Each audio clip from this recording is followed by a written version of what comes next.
Welcome to Limitless, the Blind Beginnings podcast where seeing things differently inspires limitless possibilities. This podcast is being brought to you by Blind Beginnings, an organization based in Vancouver, Canada, that supports children and youth who are blind or partially sighted, along with their families. Limitless was created in order to inform, educate, entertain, and share stories from within the blind and partially sighted community, in order to show the world that the opportunities for those who are blind or partially sighted are truly limitless. And now, it is my pleasure to introduce you to your host, the Executive Director and Founder of Blind Beginnings, Shawn Marcellet. Welcome to Limitless, the Blind Beginnings podcast. I'm your host, Shawn Marcellet, and I'm so excited about today's episode. This episode is really for parents of children who are blind or partially sighted. And I'm really excited to welcome our guests today who happen to both be parents with children who are blind. And so welcome Maria and Candice. Hello. Thanks. So I've invited Maria and Candice here today specifically because I want to talk a little bit about our upcoming Seeing Things Differently parent support group, which is running in March, starting in March. And it's a support group for parents who are raising children who are blind or partially sighted.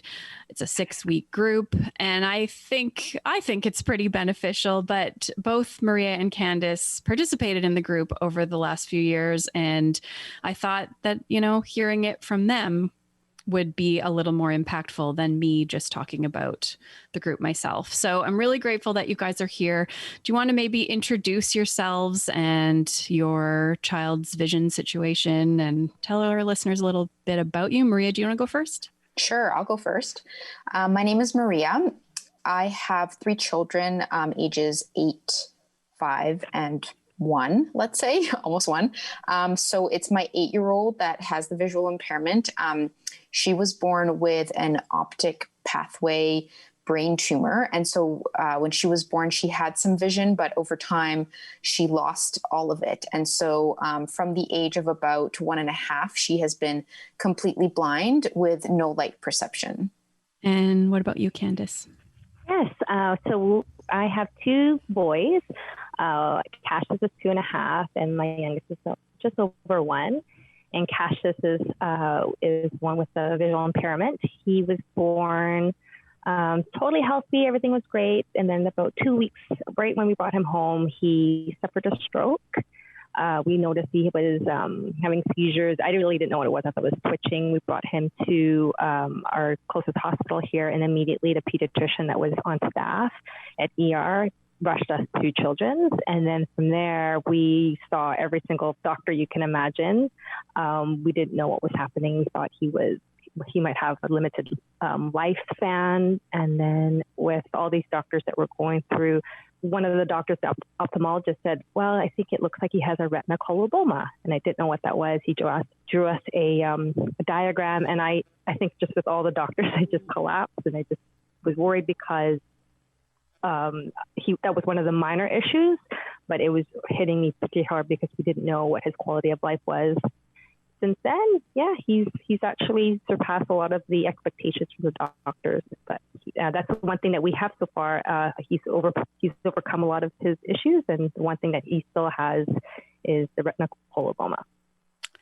So you mentioned that was kind of one of the things that hit you the hardest. And I wanted to ask you guys about that. Like, what was it like when you first found out your child had a visual impairment? How did you feel in that moment? And maybe like, what was your perception of visual impairment before that moment? I felt that he would not be developed. He wouldn't develop, I guess, as quickly or as normally, or I don't even know what the normal is, but that he would not develop properly in terms of his fine motor skills, his large motor skills. How would he learn? Just very ignorant things that I was thinking in my head. I was immediately scared. He wouldn't know what we would look like. How would he know his mom was with him, that he would not feel scared? And I was just more worried about him being alone. What about you, Maria? Yeah, kind of similar. I think when similar to Candice's scenario, like when we first found out about the vision loss, it was in conjunction with a pretty traumatic other medical event. So, there was all that to worry about. And then there was this other piece, which was the big unknown of what does this mean? And I think similar to a lot of people, I didn't really know anyone when I was growing up or even as an adult. I didn't know anybody that was visually impaired. And so I think the biggest thing was just all these questions of what is their future going to be like? What will they be able to do? Is their life limited? And I think for us in particular, there were questions that were specific to the fact that, we had a daughter because, I don't know, I just like had all these questions about like her safety when she grows up and how is she going to be able to be in the world and be safe. And socially, how is school going to be for her? Because, I had the experience of going through school as a girl, and there are unique social things about your adolescence as a girl. So I had all these questions. I just didn't know even where to begin with those. And that was probably the biggest thing, was like the fear of the unknown. How did you first hear about Blind Beginnings?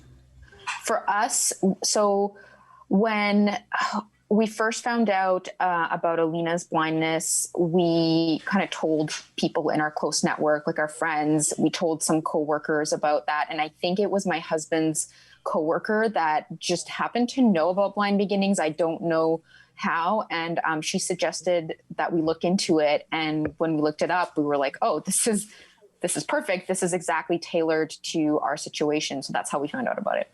Well, mine is very serendipitous. Like, I found it through Facebook. I'm friends with you, Shawn. We've known each other from 10 years ago when we were in Toastmasters together, and you posted volunteers to help with the fundraising gala. And it's funny because when we were at the hospital, they gave us all these resources. They said the psychologist told us to go, actually find out ourselves, like other parent support groups, and Blind Beginnings wasn't one of them. She said, well, why don't you do your research, go online, Google. And I remember thinking, like, where I would even start to find parent support groups, and why would I want to talk to other parents when I can't even cope with myself, with our scenario and our internal family? How would I talk to other people? So it was nice. And when I saw that, it was almost like, felt like it was very, serendipitous. It was right in front of me. And I said, okay, I'm just going to jump to see how I can help. And hopefully I'll meet someone that has a child similar to Cassius. And then one day Cassius can be friends with them. Yeah, so Candice and I were in the same Toastmasters club like a lifetime ago. It feels like. I was curious if having met me, like knowing, because we weren't close, like we didn't really keep in touch beyond Facebook, but just knowing somebody who was blind, who was, I don't know if I semi-professional. I don't really think of myself as professional even still. Did that help with like your perception of what this might? Did you make the connection to Cassius's vision at all? Absolutely. I thought, actually, I didn't know your extent, your history of your blindness. So I actually didn't know you were completely blind. I mean, you could see. I thought you could see a little bit. So when I learned more about it, and I read up online in your bio, and I thought, this is something that Cassius can learn from you. And I just imagine other kids would be part of this organization. So yeah, it did give me confidence knowing that. Yeah. Sure. I think it makes a difference if you've never known anybody who's blind. Even for myself, like, just because you're visually impaired doesn't mean you don't have your own biases about what that means. And, as a teenager, my idea of blindness was definitely based on what I knew from the media, not based on any real actual person that I knew. So sometimes that gives you a much more negative impression of blindness than if you actually know somebody. So when you heard there was a support group for parents of blind and partially sighted children, how did you, were you excited? Were you apprehensive? Were you, everybody has different sort of feelings about support groups. I was definitely apprehensive. I had never done anything like that before, not even for myself. Like, I'd never done any sort of counseling in my life. And I think, I mean, now I'm generally much more open. I think, you know, as a society, we're moving closer towards accepting mental health as an important part of our life. But at that time, that wasn't front and center yet. And so I think I have to admit there was a bit of a stigma for me. Like, if I have to go talk to somebody about this issue, then clearly I don't have my life under control. And so there was that aspect. Then there was also the aspect of like, okay, so these other parents have a child who is visually impaired, but what else will we have in common? How will I connect with these people, you know, in these sessions over some length of time we've never met before? And also like the worry about sharing really personal things with people that I haven't met. I mean, I'm a fairly open person, but still that was a bit of a barrier for me. And so I had a lot of apprehensions.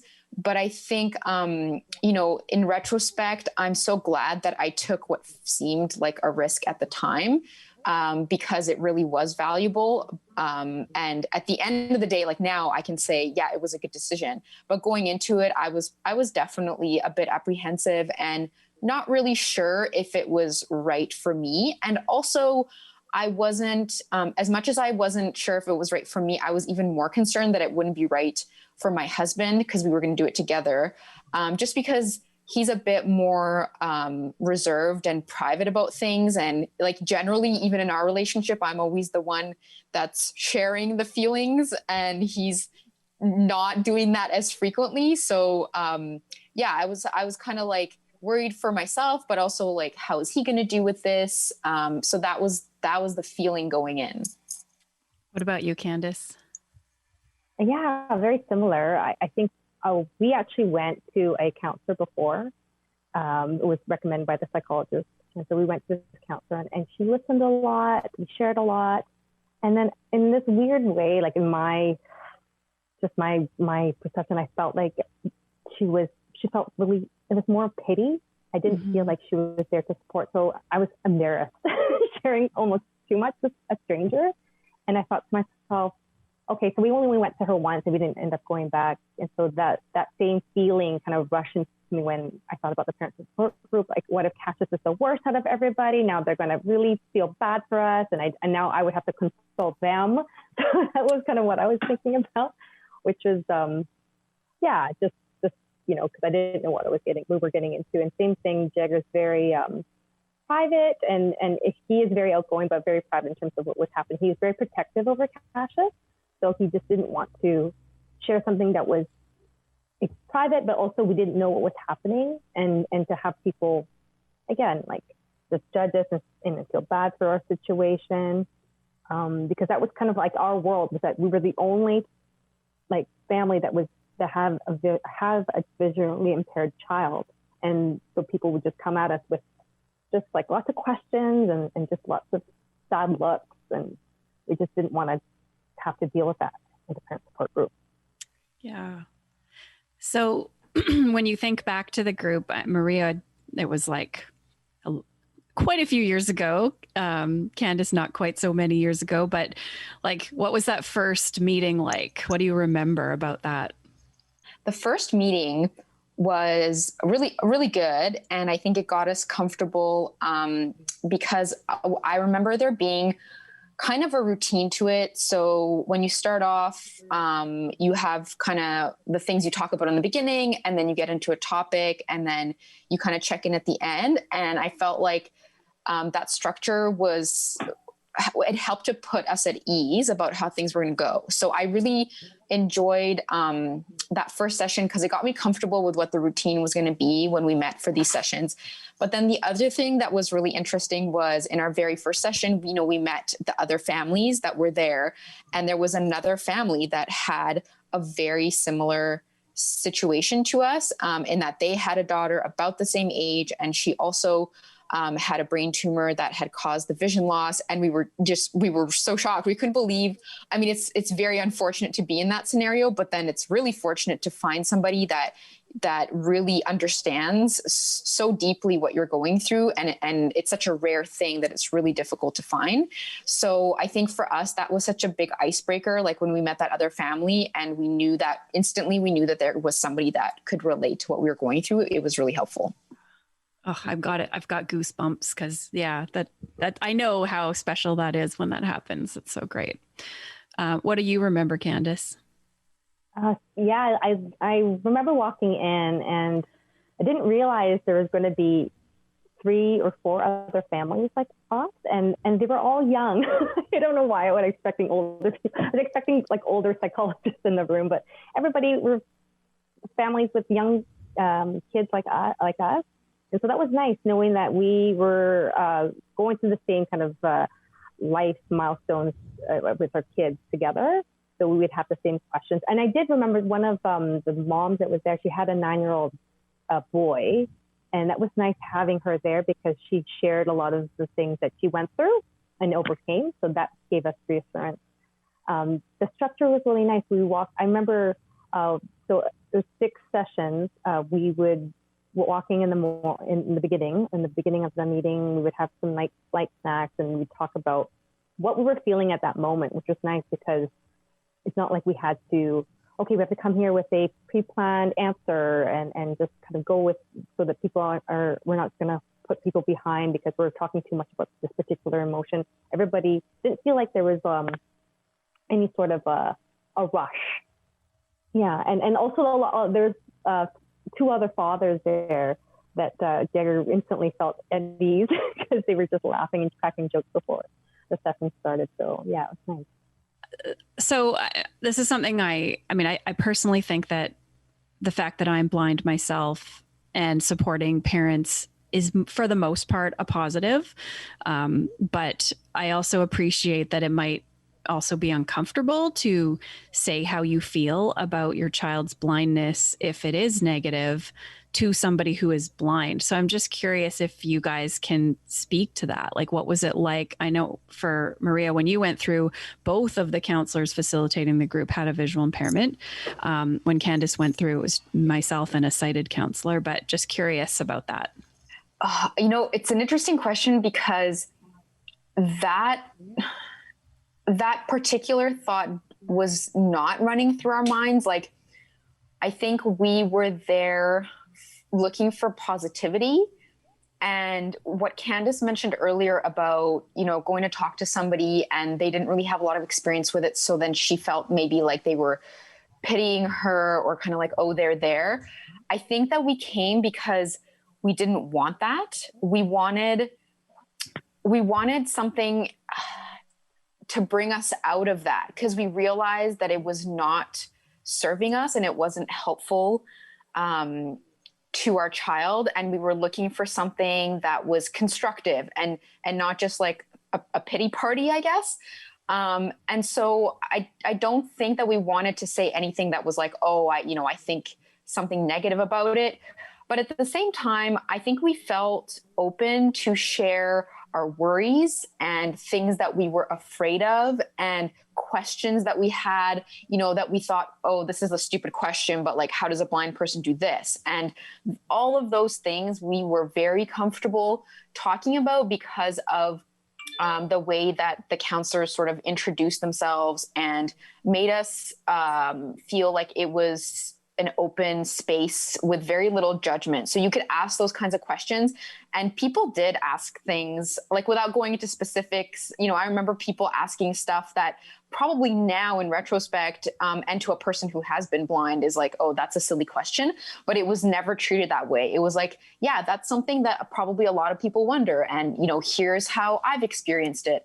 So I think that it was a good balance of a positive environment, but also an environment where you could feel free to ask questions and share your feelings of worry and concern or just confusion about things. Mm-hmm.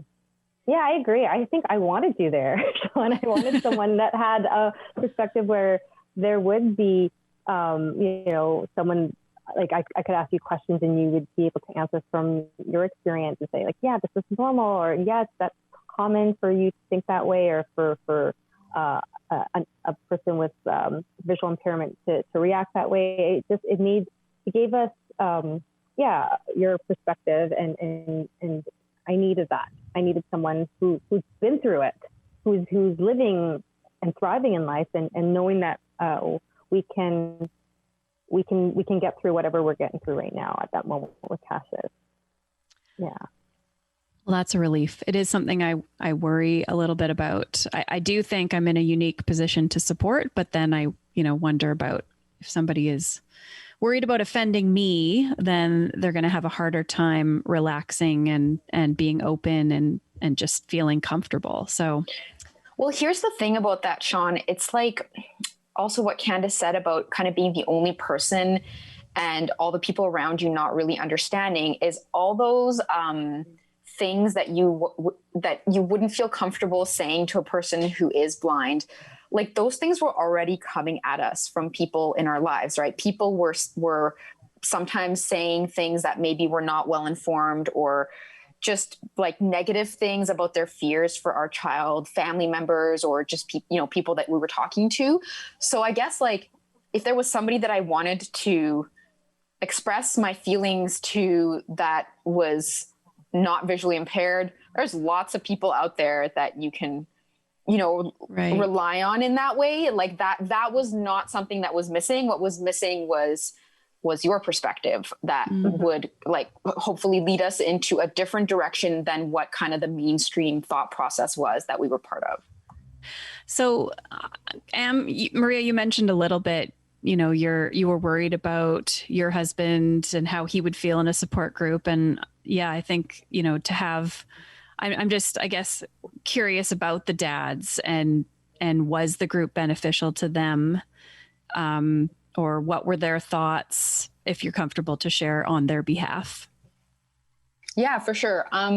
Well, as I mentioned, he's not as open about his thoughts and feelings. So I guess I don't really know 100% how he felt about it. But having said that, I think that the fact that he was keen to come back every time, even though like after the session we'd get in the car and we didn't really talk in depth about it the way I would maybe with someone else, like, my mom or a friend. Like, I think we kind of would go home and not really talk about it as much, but then every following week, I think he was really keen to go back and that it was beneficial to him. And I think what Candice mentioned about, like walking into the room and you see a couple other dads, I think that helped him feel comfortable because there were different types of people in the group, right? There were people that share a lot and were very open, and there were kind of the people that were more reserved.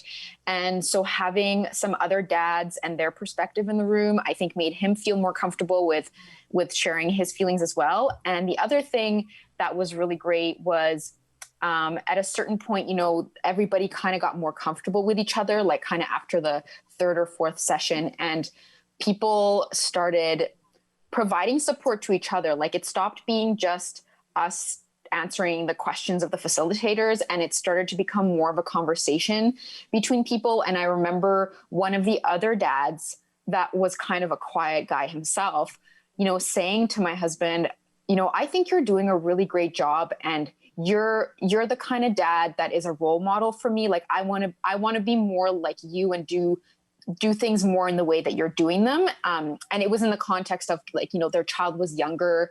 And so we had shared our experience about going through certain stages of development. And I guess this dad was like, oh, like, I like the way that this guy's doing things. And that was, I think, really huge for my husband because, he wants to know that he's doing the best that he can as a parent. And nothing is more assuring than having another parent say, you know what, you're doing fine. Like you're doing really well. And I think that you're a great dad. And having that come from another dad was really great, as opposed to, the facilitator or me or whoever. So I think as time went on, he kind of warmed up to the whole thing, and it was beneficial. And my advice to people would be, to the extent that you can come as a pair, if you have a partner, whoever that partner is, I think it's a great thing to do as a pair together. Absolutely. Yeah.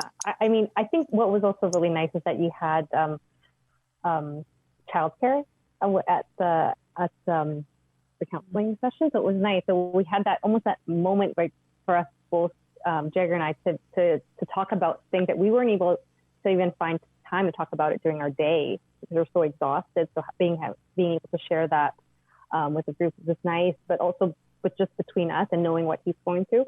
And the one thing that he brought up and I thought was so interesting is that he said this, I think, after the first session. He said the impact this will have beyond just us as a family. It's like it's going to reach our parents who had lots of questions, who were scared, our friends, like strangers in the park talking to us and asking questions about Cassis.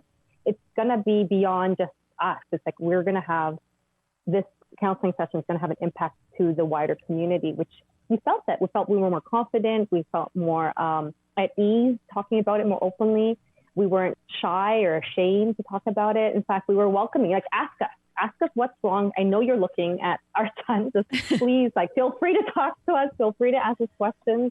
And I think that was really what was really a big impact for us, is that, like, we were able to see the positivity of us sharing, learning, and normalizing this conversation. Like, it's not like, okay, we will only talk about this here in the session and then that's it. With the other families, we can now talk about it beyond, like I said, just strangers, perfect strangers who would ask us random questions, almost too upfront about it. But we were ready. We were starting to feel more comfortable doing that.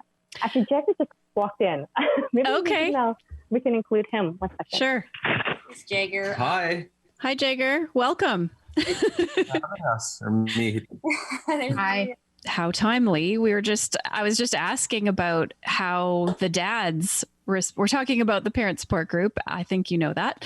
But I was just asking about how this was for the dads. And, like, you know, I'm being a little bit gender stereotyping, but I feel like maybe women are more likely to open up and talk about their feelings, where men, maybe that's not as common. So are you comfortable to tell us how the support group was for you?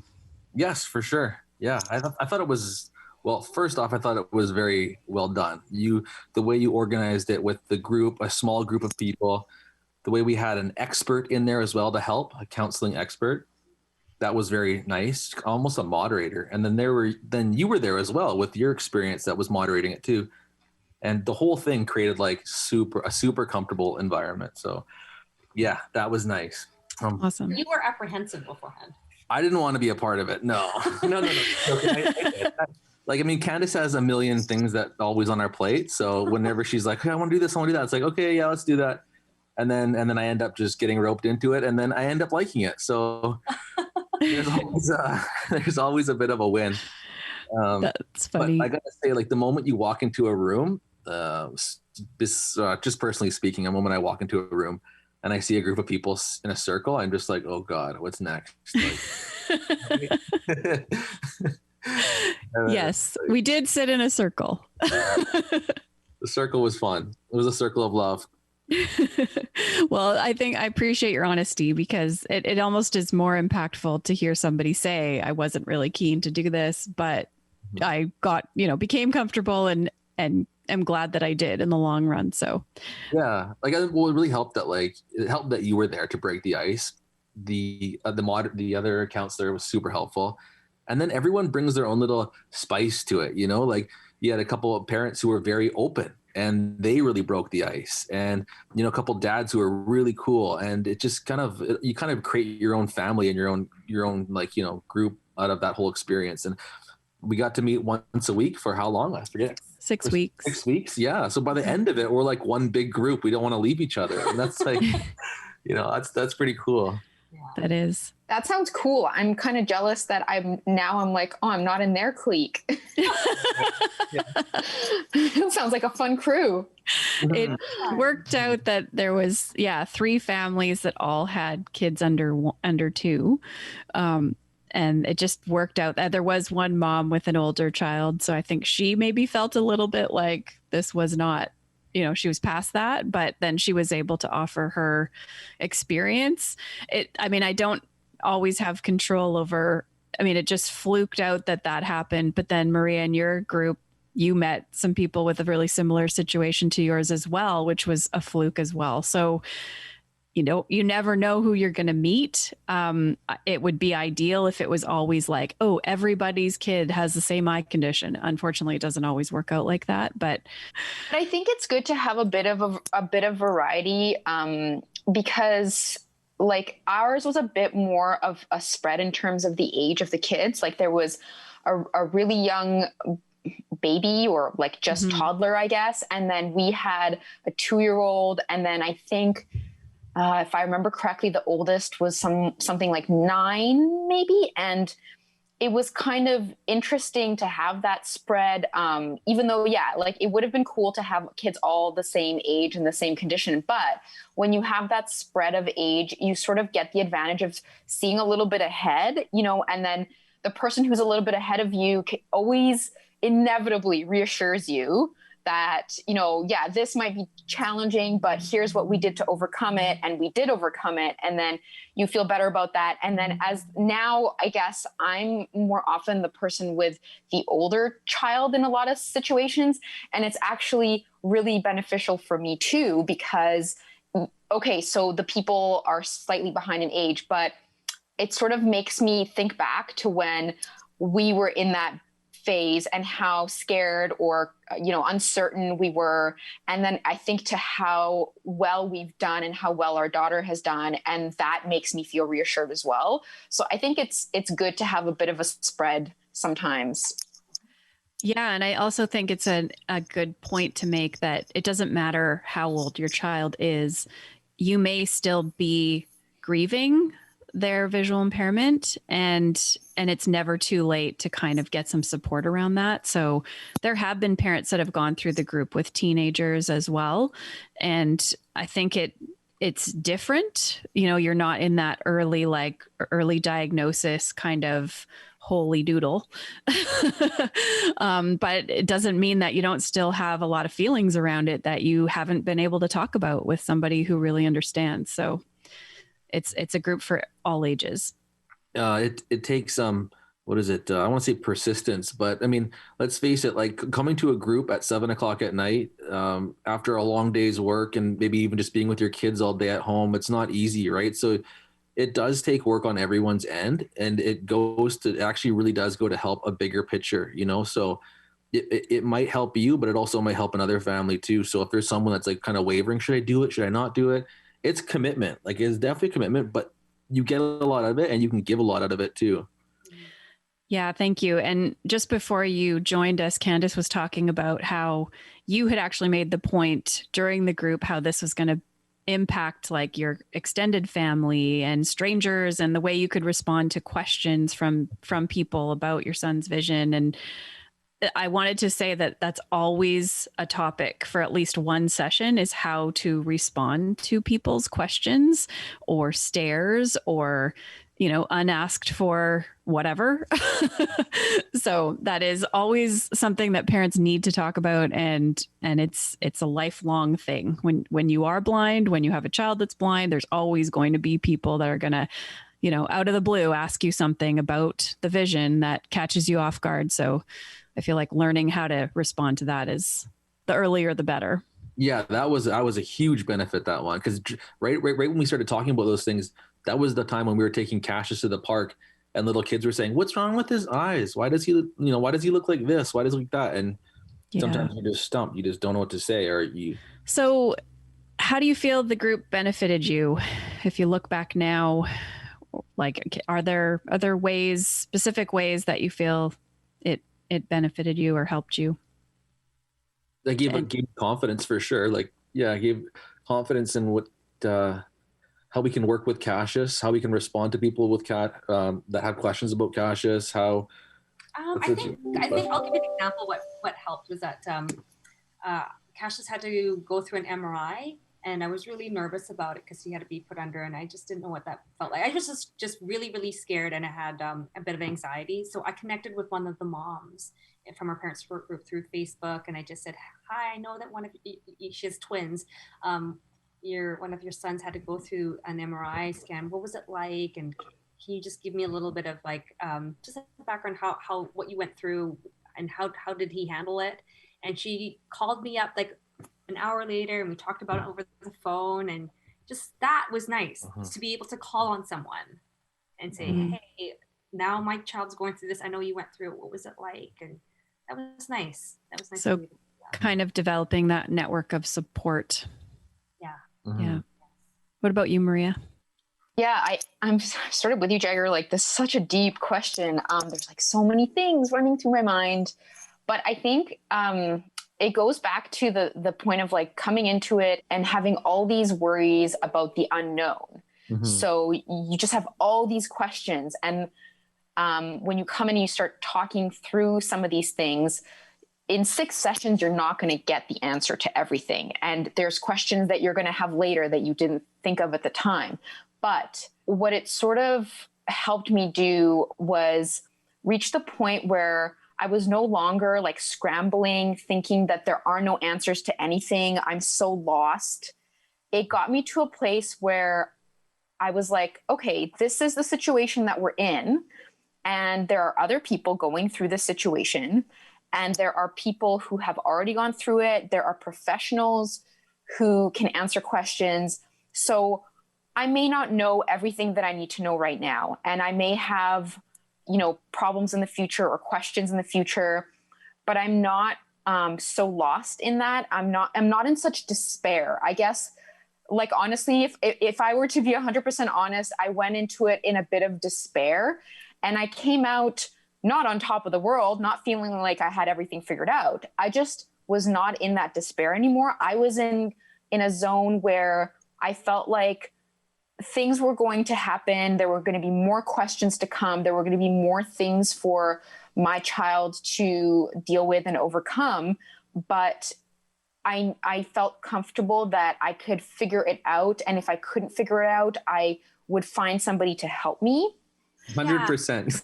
I want to say to that, Maria, like, I think a part of what you were saying about like seeing other people go through it, or we're going through it together, and having that, like, we're in a similar situation, but with a knowing that they're doing it in a way that's like, this is part of her life now. We've accepted it. There's that acceptance, and we're just gonna live our life the way it is now. So it just it gave me hope, and it just also didn't feel like I was in this cloud. I was numb for about the whole first year of Cassius's life. I just felt like I wasn't feeling anything because I didn't give myself permission to feel anything. I didn't even want to even think about his future because I didn't think that was too luxurious for me to think that way. But it came to a place, I think, eventually, like after I went through the sessions and just having go through a lot of this growth, it's that this is now our life. We're accepting it and we're growing from it. And we will continue to grow from it. That's great. Yeah. And it's not a magic 6 weeks and you're just going to like leave with the most positive view of blindness. But even if it shifts things a little bit, it's hopefully going to point you in the right direction. Do you feel like you've been better able to support your child, or maybe see their gifts or anything like that? There are moments where we see him every day. So that I've gone past it. Like it doesn't even, it's not even a reminder anymore. I don't even notice it anymore. And it sounds awful to say, but it's just, that's who he is. Mm-hmm. It is a gift. Yeah, for sure. Yeah. It doesn't sound awful to say. I mean, I don't think about the fact that I'm blind, especially when I'm at home. It's when you go out in the world and then somebody kind of reminds you. Yeah. That's what I guess I'm most afraid of in the future is Cassius getting reminded of what he has or what his, I don't know, what someone might perceive as an inability. That's kind of what I worry about now for him. But then I'm like, that'll time will come, and it might not be bad, and it might be amazing, and there's ways that I can do it with, and Candice can do it to help him be like an awesome little guy and be happy and make friends and then make lasting relationships and just live his life to the fullest. So Yeah, that's certainly a concern, a natural concern. I think the more we can build kids up and remind them of all the things they are capable of doing rather than focusing on the things they're not. So then when somebody does point it out, you can be like, well, sure, I can't drive, but I'm really good at whatever, this other thing, right? Yeah. That was, I think, Shawn, this is a message that you put forward very frequently. And I think it bears repeating every single time because we all need to be reminded of this. You often say everyone has limits, but the problem is when other people try to set those limits for you. And I think when, hearing you say that several times when I first got to know you and we joined the support group, that has been something that I just, always keep reminding myself because it's true. We all have limits. Like I'm 5'4" soaking wet. I'm just never going to be a NBA basketball player. Like it's never going to happen. And there's lots of other things that I'm terrible at crochet or whatever. Like, not that that's a big deal, but there like we all have limits and things that we're not so good at. And then we have things that we excel at. And, the important thing is for us as individuals to be the ones that determine what matters, right? Like at the end of the day, I want to raise my daughter to know that, okay, so she can't drive, but it doesn't matter because because it doesn't matter to her. She can do whatever else that she wants to do. No problem. So that message, I think, is something that was really hammered home in the early days, going through the support group and kind of, going to other Blind Beginnings events was like, look, everybody's got limits. Everybody, whether it's a visual impairment or something else, or just us as human beings, that's the human condition is we all have limits. And so the fact that, we were so fixated on this limit of being visually impaired when really there's all kinds of other limits out there, that was really helpful for us. Mm-hmm. Yes.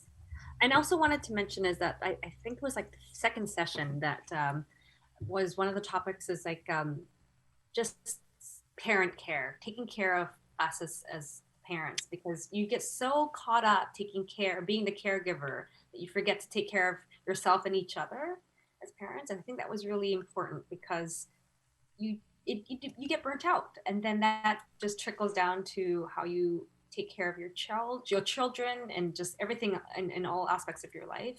I think, and just finding just simple things and simple ways of taking care of yourself for the day. Maybe it's just like 15 minutes of just having your coffee in the morning, waking up a little bit earlier to do that. And if that's your way of just taking care of yourself, then do it. Your group, especially the self-care, was a big with new parents. I feel like, well, all parents probably need some self-care. Well, all of us need self-care, not probably.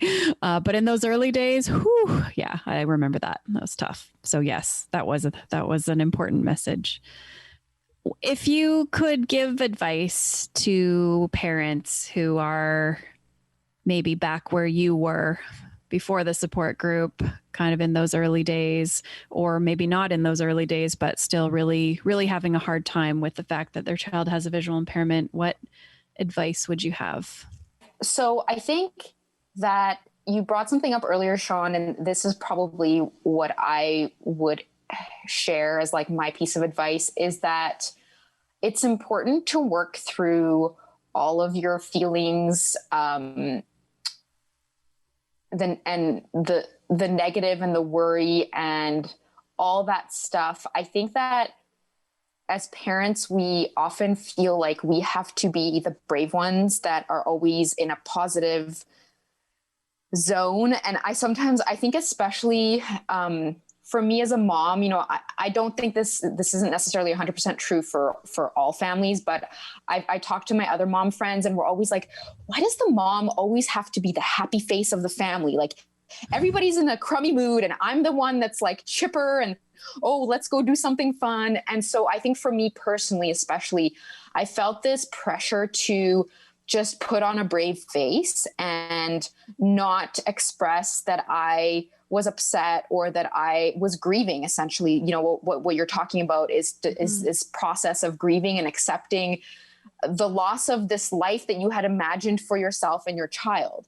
And so my advice would be that it is a completely legitimate thing to grieve. So you should find an environment, whether it's this support group or whether it's another counselor that maybe you feel comfortable with, or just a friend or a family member or somebody that you can talk to, or journaling, you know, whatever it is that allows you to express those feelings, to process that grief, because you can only hold on for so long before you break. It's a lot. It's too much to just always be like, no, everything's okay. We're handling things. We have a plan.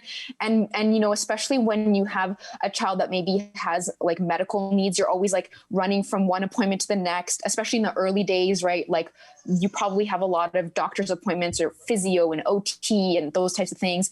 And it's easy to just be like busy and not noticing the things that are going on inside of you. So I would say my advice is it's legitimate to grieve. It doesn't make you a bad person. In fact, you will be better. You will be better able to serve your children and your family and yourself if you go through that process of dealing with those emotions.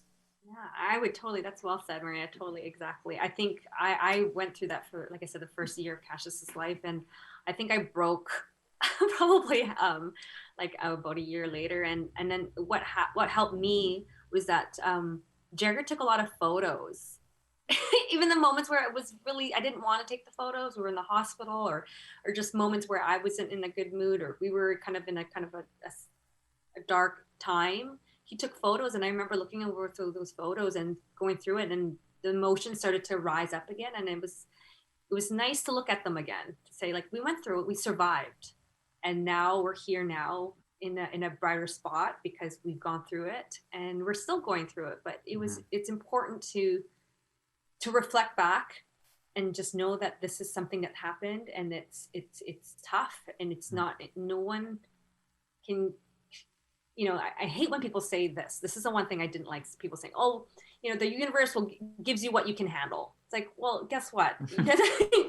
I think anybody would handle it just like us, or, you know, you would have to deal with it one way or the other. So, you know, you're tougher for it, but at the same time, you're also human. You're okay to have like sad moments, or like, you know, why me moments, and that's okay. It's normal. It's part of grief, I guess. Yeah. Mm-hmm. It was helpful, Shawn, that in the support group, like one of the themes was acknowledging that we have arrived in a place where we did not plan to be. And I think acknowledging that was helpful in opening up the conversation, because, especially coming from you, who is visually impaired, and in our group, the other counselor also was. So I think that was actually, you know, going back to your original question before of like, how did you feel talking to somebody about your concerns, you know, in regards to blindness with somebody who is, and whether you were going to say something that, you know, might be offensive or whatever. Well, I think right away you guys were good at saying, hey, we all know that like this isn't the plan that you had in mind when you found out that you were going to have this baby. This is not necessarily what you had planned. It's probably not what you had planned at all. And so it's okay. Like, let's talk about that, like how that feels now to be in this other spot. It doesn't mean you don't love your child, but it's not what you expected. And you need to think about that, talk about that, accept that. Yeah. Yeah, it's a big part of the group. Well, one thing I'm super lucky is I have a good support network, and I think any advice for parents who might not have a good support network, or might not have people they can turn to, is you have to communicate with people. You have to share your feelings about it, or otherwise it'll eat you up. And that's another reason why this group has been so important. But even just like, you know, it's tough for some people to really open up. Like it's tough, especially for men. And You have to do it. It'll destroy you inside with worry and anxiety if you don't have a chance to like just lay it out, even if it's not relevant or you feel like it's like maybe too much, but you got to do it. That's why I would highly recommend just being a part of Blind Beginnings or any sort of organization that supports your kids' needs. I have like cousins and brothers and moms and dads, and I can vent my heart like galore, right? So it's no big deal for me. But some people don't have that, right? And that's when I would say you really have to get a network together. This has been fabulous. I wanted to say that our next Seeing Things Differently parent support group will be virtual. So we haven't actually run the group virtually before, but it will be through Zoom, and it starts March 2nd. So registration is now open. We only take a maximum of 8 parents per group. We don't want it to be too big because we want to make sure that everybody has enough space and time to share. And it is a closed group, so the expectation is that you sign up for the whole 6 weeks and that you attend all the sessions. Of course, we all understand that things happen, but that you sort of start off expecting that you're going to be at all of the sessions because each kind of builds on the one before, but also it builds trust in the group. You get to know the other parents, and when you see the same people every week after week, you really build that stronger support and relationship with them, and then you feel more comfortable to share. So I urge you to sign up. Email emily@blindbeginnings.ca. I think these parents would back me up and agree that it will be beneficial and it'll help. Mm-hmm. Yes, definitely. 100%. You have our thank you. Yeah. Do it. Awesome. Well, thank you so much to all of you for joining me today. I really, really appreciate you being so open about your experience. I understand, it's a really personal topic. So I really thank you so much for being willing to talk about this on the podcast. My pleasure. You've been listening to Limitless, the Blind Beginnings podcast. I'm your host, Shawn Marcellet. If you have a question or comment or a future topic request, send us an email to limitless@blindbeginnings.ca. And please join us next time. This podcast has been brought to you by Blind Beginnings, an organization based in Vancouver, Canada, that supports children and youth who are blind or partially sighted, along with their families. Music for this podcast is composed by Shawn Bishop and Clement Chow. Production and audio editing by Rob Minot. For more information about Blind Beginnings and the work it does to support children and youth who are blind and partially sighted, along with their families, visit us on the web at www.blindbeginnings.ca, and also remember to follow us on Facebook, Instagram, and Twitter. We thank you for joining us, and we look forward to seeing you next time.